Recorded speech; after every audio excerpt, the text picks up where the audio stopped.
Shalom. Bapak saudara siap diberkati dengan kebenaran firman Tuhan? Mari buka Alkitab saudara yang terambil di dalam 2 Korintus 4 ayat 16 sampai ayat 18.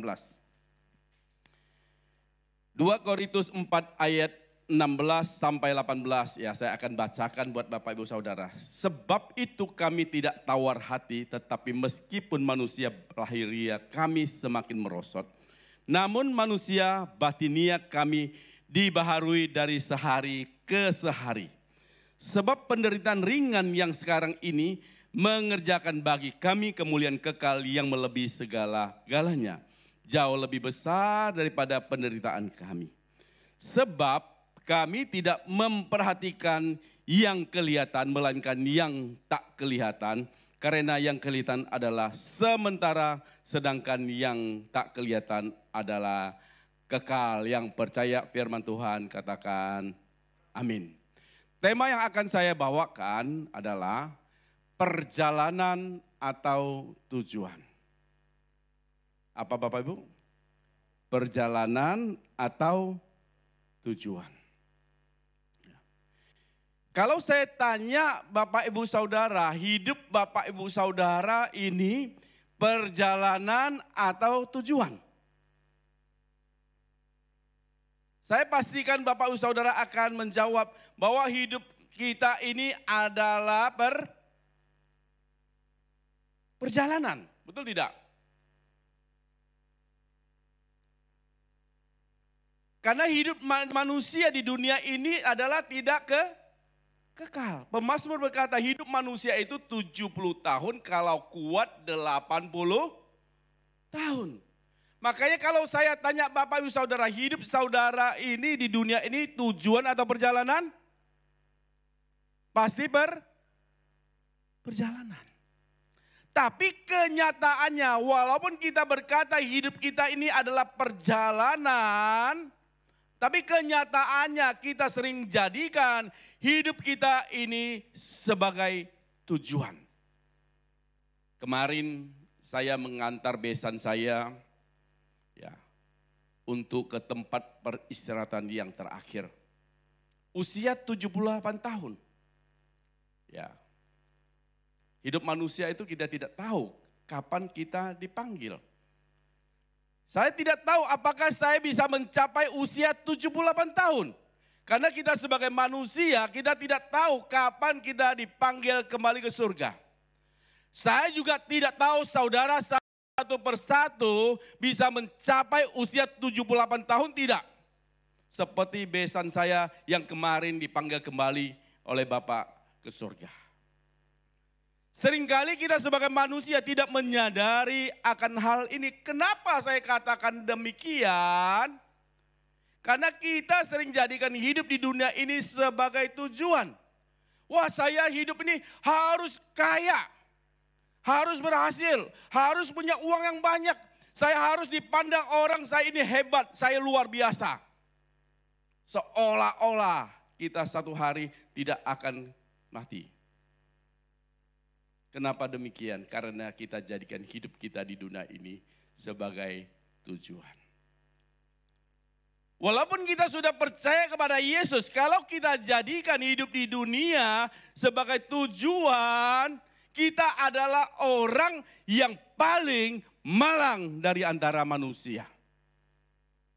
Seringkali kita percaya kepada Yesus untuk mencapai tujuan kita. Di dalam 1 Korintus 15 ayat 19 berkata demikian.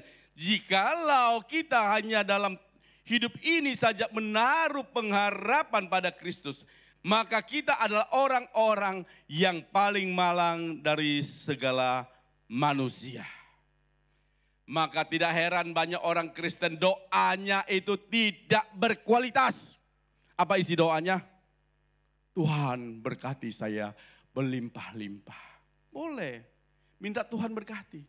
Tapi jangan isi doa kita hanya minta berkat berkat dari Tuhan. Tuhan berkati saya berlimpah-limpah, buat saya kaya Tuhan. Berkati anak saya, berkati mantu saya, berkati Blacky saya. Pokoknya semua sentralnya adalah kepada diri kita sendiri. Karena apa? Kita jadikan hidup kita ini sebagai tujuan. Tahu nggak Bapak Ibu Saudara, hidup kita ini adalah perjalanannya menuju kekekalan. Saya tidak tahu Bapak Ibu Saudara, kekekalan yang akan Bapak Ibu Saudara dapatkan. Apakah kebinasaan dengan penghukuman atau kehidupan kekal bahagia bersama Allah Bapa di surga? Mari hari ini kita masing-masing periksa.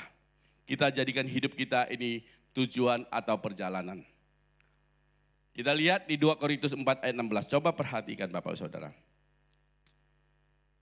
2 Korintus 4 ayat 16 berkata demikian. Sebab itu kami tidak tawar hati. Ya.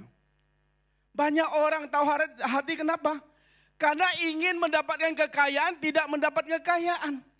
Orang ingin mendapatkan kesembuhan tetapi tidak mendapatkan kesembuhan. Orang ingin mendapatkan pemulihan tetapi tidak dapatkan pemulihan. Karena fokusnya ada di dunia ini. Rasul Paulus berkata, tapi meskipun manusia lahiriah kami semakin apa?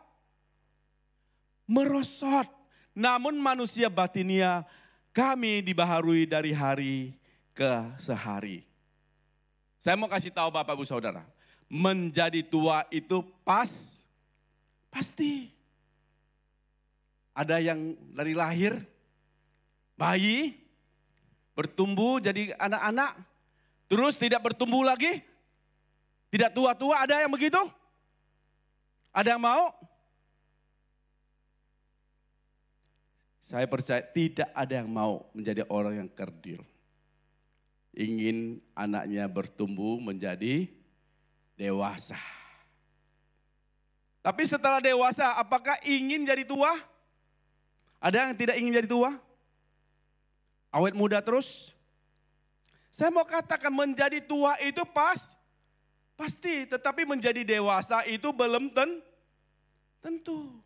Rasul Paulus katakan manusia lahiriah kami itu semakin merosot. Ya.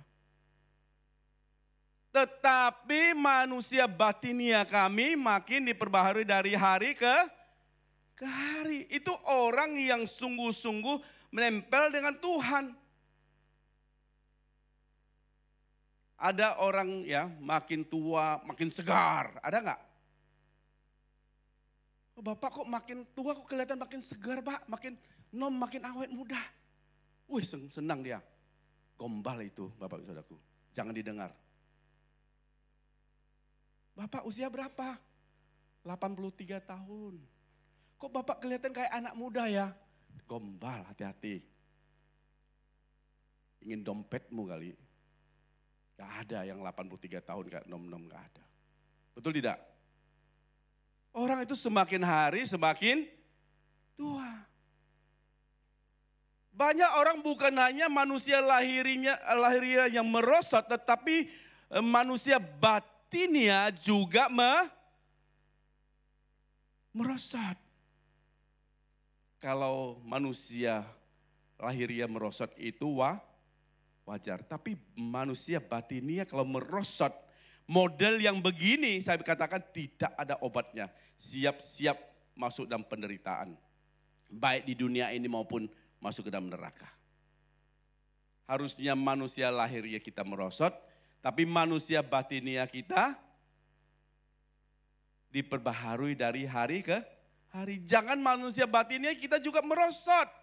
Ini alamat gak ketolong Bapak Ibu Saudara, menuju kepada kebinasaan.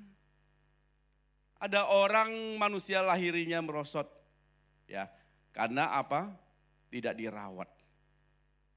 Saya mau kasih tahu Bapak Ibu Saudara, kalau Tuhan memberikan kita tubuh, selama kita diami tubuh ini kita harus rawat Bapak Saudaraku. Supaya kita memiliki satu kesempatan untuk melayani Tuhan lebih baik. Amin. Lebih lagi manusia batinnya kita harus rawat, kita harus perbaharui. Ini kesempatan supaya kita bisa berbuah bagi banyak orang.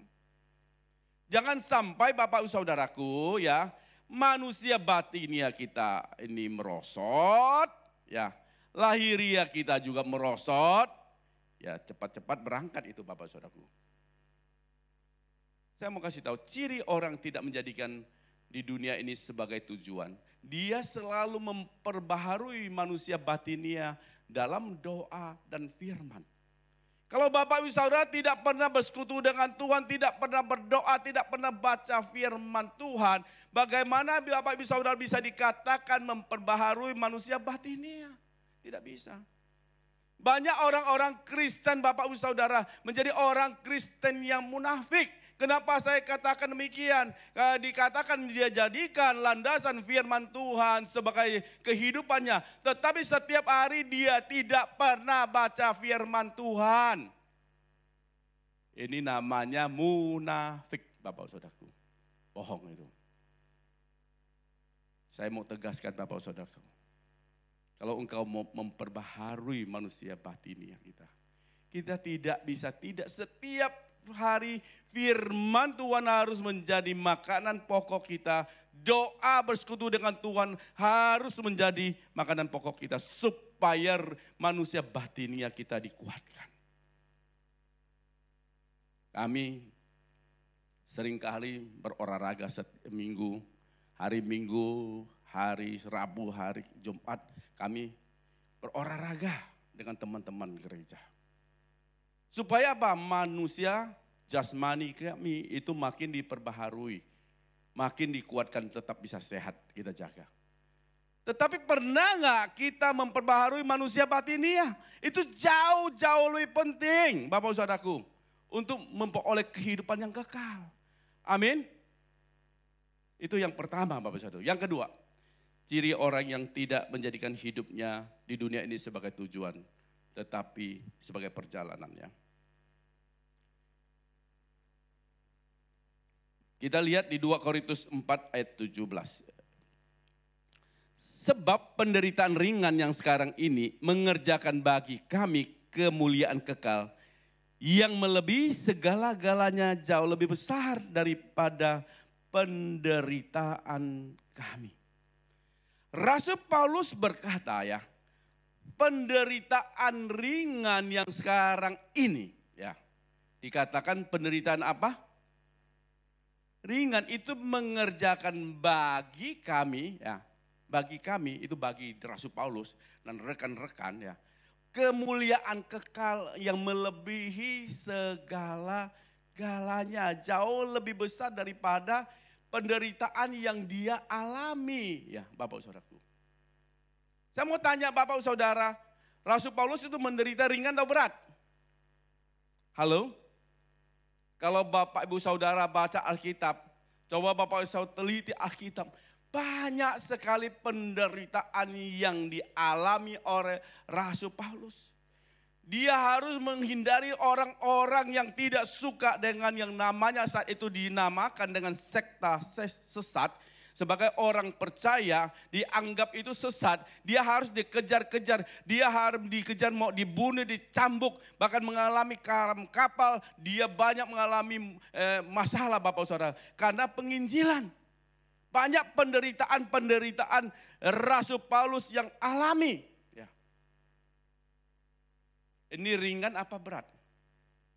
Halo? Ini sebetulnya penderitaan yang cukup berat Bapak Saudaraku.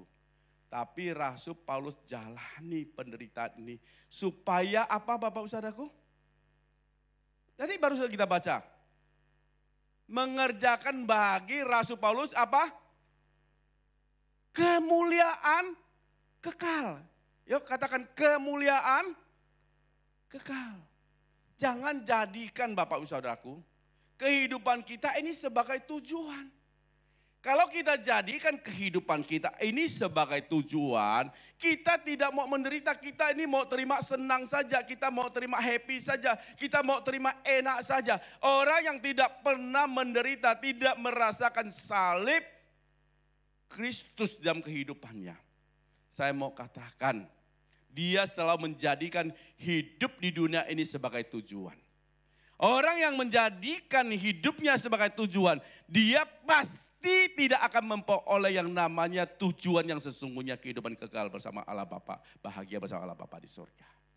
Hati-hati dengan hidup kita Bapak Saudaraku. Seringkali Bapak Saudaraku, kita mengejar harta itu lebih daripada hidup kita. Seringkali kita mengejar kemuliaan lebih dari hidup kita sendiri.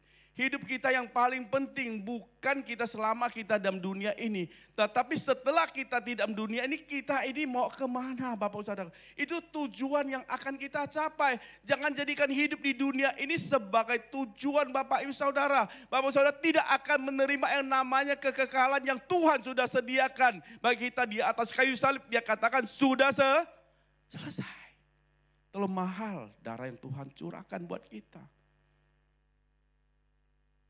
Rasul Paulus adalah pribadi yang luar biasa. Dia mau menderita Bapak Saudaraku untuk mengerjakan yang namanya kemuliaan kekal. Karena dia tahu bahwa tujuan hidupnya, destinenya bukan di dunia ini. Di dunia ini hanyalah perjalanan menuju kepada kekekalan. Ada yang bisa hidup selama-lamanya di dunia ini? Halo? Ada mau hidup selama-lama di dunia ini? Kalau Bapak bisa mau pun tidak bisa. Mazmur katakan hidup manusia itu 70 tahun. Kalau kuat berapa tahun? 80 tahun. Itu pun kesukaran, penderitaan. Banyak sakit penyakit di dalamnya. Oleh sebab itu Bapak Saudaraku, jangan jadikan di dunia ini sebagai tujuan. Pikirkan sesuatu yang bernilai kekal. Ya.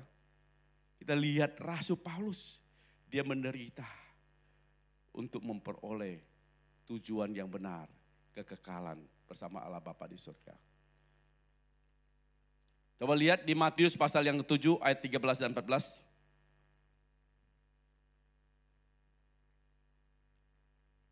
Masuklah melalui pintu yang sesak, karena lebarlah pintu dan luaslah jalan menuju kepada apa? Kebinasaan, dan banyak orang yang masuk melaluinya. Karena sesaklah pintu dan sempitlah jalan menuju kepada kehidupan, dan sedikit orang mendapatkannya. Banyak orang Bapak Saudaraku, hidup ini mau nyaman, mau enak, pokoknya tidak mau merasakan penderitaan sedikit juga. Kita jangan menderita karena kita berbuat dosa Bapak Saudaraku. Tetapi kalau kita mengerjakan kebenaran sehingga kita menderita, itu ada kemuliaan yang akan kita dapatkan dari Allah Bapa di surga. Yang setuju katakan amin. Amin. Makanya firman Tuhan katakan masuklah melalui pintu yang sesak. Karena lebarlah pintu dan luaslah jalan menuju kepada kebinasaan. Artinya apa? Orang yang hanya memikirkan kesenangan duniawi, dia jatuh bangun dalam dosa, tidak pikir panjang, dia hanya pikirkan bagaimana hari ini senang, bisa happy, tidak pikirkan ada surga dan neraka. Saya mau katakan itu ada jalan yang lebar menuju kepada kebinasaan. Tetapi kalau kita, Bapak Saudaraku, tahu bahwa hidup ini ada perjalanan, kita akan hati-hati di dalam perjalanan. Amin. Ya. Di perjalanan ada lubang, ya. Ada paku, ya. Ada jurang. Kita harus hati-hati. Karena semua ini dipasang oleh iblis untuk menjebak kita supaya kita hancur, tidak sampai kepada tujuan. Hati-hati Bapak Saudaraku, melewati perjalanan. Kalau Bapak Ibu Saudara pernah ke Sumatera, itu ada yang namanya kelok itu 9. Tahu ya? Waduh, jurangnya itu luar biasa Bapak Saudaraku. Kelok-kelok ada jurang bawah. Kalau enggak hati-hati kita bisa jatuh ke jurang. Sama perjalanan kehidupan kita juga sama Bapak Saudara. Kita ini harus hati-hati dengan hidup kita. Kalau kita hanya ingin jalan yang lebar Bapak Saudaraku, hati-hati. Saya khawatir kita tidak sampai kepada tujuan yang Tuhan inginkan. Yang ketiga, ciri orang tidak menjadikan hidup dia sebagai tujuan. 2 Korintus 4 ayat 18. Coba kita lihat. 2 Korintus 4 ayat 18. Sebab kami tidak memperhatikan yang kelihatan, melainkan yang tak kelihatan. Karena yang kelihatan adalah sementara, sedangkan yang tak kelihatan adalah kekal. Hidup di dunia ini Bapak Ibu Saudara, sering orang mengejar namanya popularitas. Hampir semua manusia mengejar namanya popularitas. Makanya saya tidak heran kalau artis atau aktor yang itu dia harus terkenal. Itu memang tujuannya. Betul tidak? Tidak mungkin ya aktor atau artis tidak ingin terkenal. Semua ingin terkenal. Penyanyi sekuler itu juga ingin terkenal. Ya, tenar, orang tahu. Ya. Itu saya tidak heran. Itu memang tujuan mereka. Tetapi saya sangat heran kalau hamba Tuhan tujuannya untuk terkenal. Itu saya heran Bapak Saudaraku. Ada berapa hamba Tuhan kirimin saya link YouTube dia. Ya. Pak Indra, tolong subscriber. Kalau biasa bilang tolong subscriber, saya tidak subscriber. Kok bisa Pak Indra? Kok suruh subscriber malah tidak subscriber? Karena saya lihat motivasi dia ingin terkenal. Atau motivasi untuk dapatkan duit. Tidak akan saya lakukan. Saya justru akan subscriber justru kalau dia tidak suruh saya subscriber. Sudah geser dari esensi dari apa yang Tuhan mau, Bapak Saudaraku. Selalu saya katakan tempat ini, saya tidak pernah punya impian membangun menara yang luar biasa sehingga seluruh dunia bisa melihat di tempat ini. Tidak, Bapak Saudaraku. Ya. Di tempat ini saya ingin membangun jemaat yang benar-benar takut akan Tuhan dan Tuhan berkenan hadir tengah-tengah jemaat yang saya gembalakan. Itu jauh Tuhan berkenan. Untuk apa dilihat manusia kita ini hebat, kalau di mata Tuhan kita tidak hebat. Buat apa kita lihat jemaat yang ribuan, tapi Tuhan melihat sesuatu ada hal-hal yang tidak baik dan menuju kepada kebinasaan.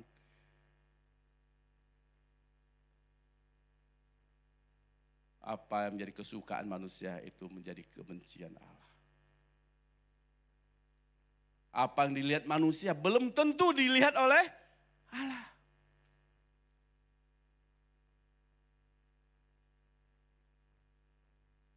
Coba lihat di Injil Matius pasal 6 ayat 1 dan 4. Ayat 1 sampai ayat 4 ya. Injil Matius 6 ayat 1 sampai 4. Ingat, janganlah kamu melakukan kewajiban agamamu di hadapan orang supaya dilihat mereka, karena jika demikian kamu tidak beroleh upah dari Bapakmu di surga. Jadi apabila engkau memberi sedekah, janganlah engkau mencanangkan hal itu seperti yang lakukan orang munafik di rumah-rumah ibadat dan di lorong-lorong. Supaya mereka dipuji orang.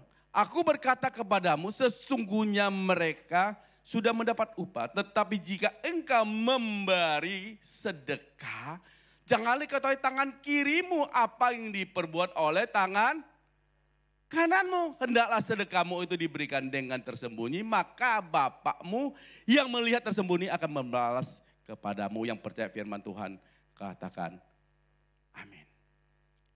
Seringkali kita lakukan sesuatu Bapak Saudara, kita ingin dinilai orang, ingin dipuji orang.